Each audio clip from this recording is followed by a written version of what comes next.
Welcome to War Bios, the podcast that delves into the intricacies of military history's most pivotal battles. I'm your host, General Biography, and today we're going to explore one of ancient China's most devastating conflicts, the Battle of Changping, which took place in 260 BC.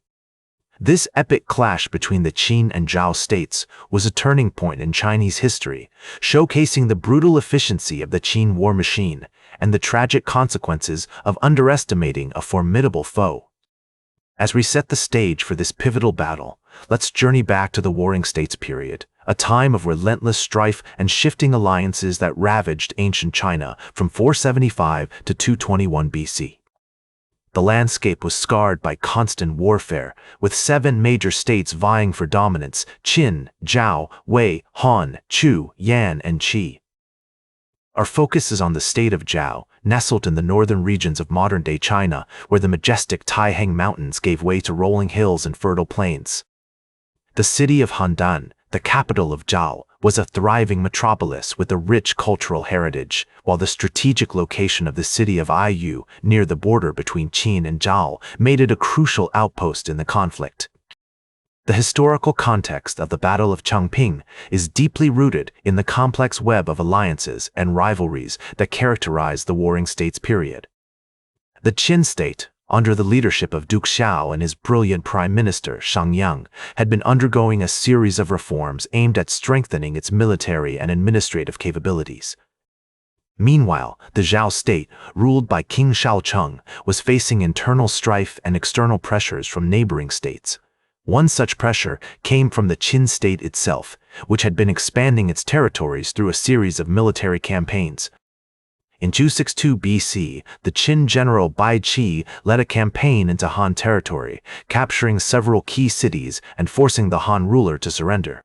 This success emboldened the Qin state, which began to set its sights on the more powerful Zhao state. The following year, in 261 BC, the Qin state launched a surprise attack on the Zhao city of Aiyu, which was strategically located near the border between the two states. The Zhao state responded by mobilizing its military and launching a counterattack against the Qin forces. However, the Qin army, with its superior organization and discipline, was able to repel the Zhao attack and capture several key cities. The stage was now set for the Battle of Changping, which would decide the fate of the Warring States. As we delve into the precursors of this pivotal conflict, it becomes clear that the Battle of Changping was not an isolated event, but rather the culmination of a series of military campaigns and strategic maneuverings. The complex web of alliances, rivalries, and military campaigns that characterized the Warring States period had created an environment in which conflict was almost inevitable. With the precursors to the Battle of Changping now in place, we've set the stage for a detailed examination of the battle itself. As we journey to the blood-soaked fields of Changping, located in the modern-day province of Shaanxi, we find ourselves in a region of rolling hills, fertile plains, and strategic mountain passes. The city of Changping, nestled in the heart of this region, was a crucial outpost that controlled access to the Taihang Mountains and the northern regions of China. The Qin army, led by the brilliant general Bai Qi, had been marching towards Changping for months, leaving a trail of destruction and devastation in its wake. The Zhao army, led by King Shaocheng and his generals, had been mobilized to defend their territory against the Qin invaders. As the two armies clashed on the fields of Changping, the outcome was far from certain. The Qin army, with its superior organization, discipline, and tactics, was a force to be reckoned with.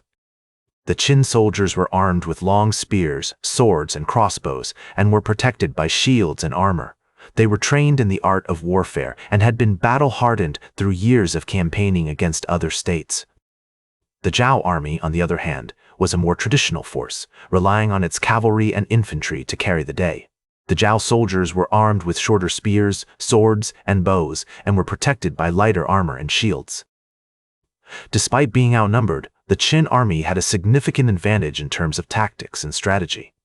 As the battle raged on, the Qin army employed its signature tactic, the feigned retreat, to lure the Zhao cavalry into a trap. The Qin soldiers pretended to retreat, drawing the Zhao cavalry into pursuit, Once the Zhao cavalry was committed, the Qin infantry formed a defensive line, using their long spears and shields to devastating effect. The Zhao cavalry, weighed down by their heavy armor and unable to maneuver effectively, were cut down by the Qin infantry in droves. The Zhao infantry, attempting to come to the aid of their cavalry, were met with a hail of crossbow bolts and arrows, which decimated their ranks. As the day wore on, the Qin army gained the upper hand, pushing the Zhao forces back towards the city of Changping. The city, unable to withstand the Qing siege engines and infantry, eventually fell to the invaders. The Zhao king, Xiaocheng, was forced to flee, leaving behind his capital and many of his soldiers. The Battle of Changping was a crushing defeat for the Zhao state, marking the beginning of the end of its independence. The Qin state, on the other hand, had emerged victorious, its military prowess and strategic genius proving too much for its opponents. As we reflect on this pivotal battle, it becomes clear that the principles of warfare were being redefined in ancient China. The use of tactics, strategy, and technology was becoming increasingly important, as states vied for dominance in a rapidly changing world. The words of the great Chinese strategist Sun Tzu come to mind: "The art of war is of vital importance to the state. It is a matter of life and death, a road either to safety or to ruin." The Battle of Changping was a testament to the enduring power of these words, as the Qin state's mastery of the art of war had brought it one step closer to achieving its goal of unifying ancient China. The defeat at Changping marked the beginning of the end of the Zhao state's independence. The Qin state, under the leadership of King Zhaoshang, continued to expand its territories, conquering several other states in the region. The Zhao king, Xiaocheng, was forced to flee, and his capital city was eventually absorbed into the Qin Empire. The Battle of Changping had a profound impact on the balance of power in ancient China. The Qin state's victory cemented its position as the dominant force in the region, paving the way for its eventual unification of China under a single ruler. The other states in the region, including the Wei and Han states, were forced to reevaluate their alliances and strategies in light of the Qin state's newfound power. The aftermath of the Battle of Changping also saw significant developments in the art of warfare. The Qin state's use of tactics such as the feigned retreat and its emphasis on discipline and organization raised the bar for military strategy in ancient China. Other states were forced to adapt and innovate in order to keep pace with the Qin state's military prowess. The legacy of the Battle of Changping can be seen in the eventual unification of China under the Qin Dynasty in 221 BC. The Qin state's victory at Changping was a crucial step towards this goal, as it eliminated one of the major obstacles to unification and paved the way for the Qin state's expansion into other regions.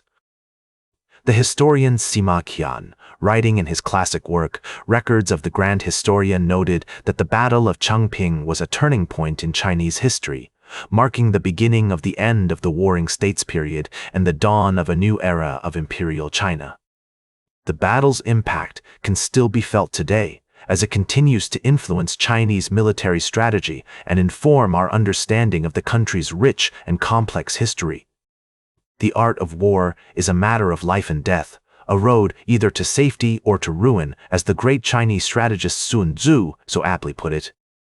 The Battle of Changping was a testament to the enduring power of these words, and its legacy continues to shape our understanding of warfare and strategy to this day. In the end, the Battle of Changping serves as a reminder that the course of history is often shaped by the decisions and actions of individuals and states.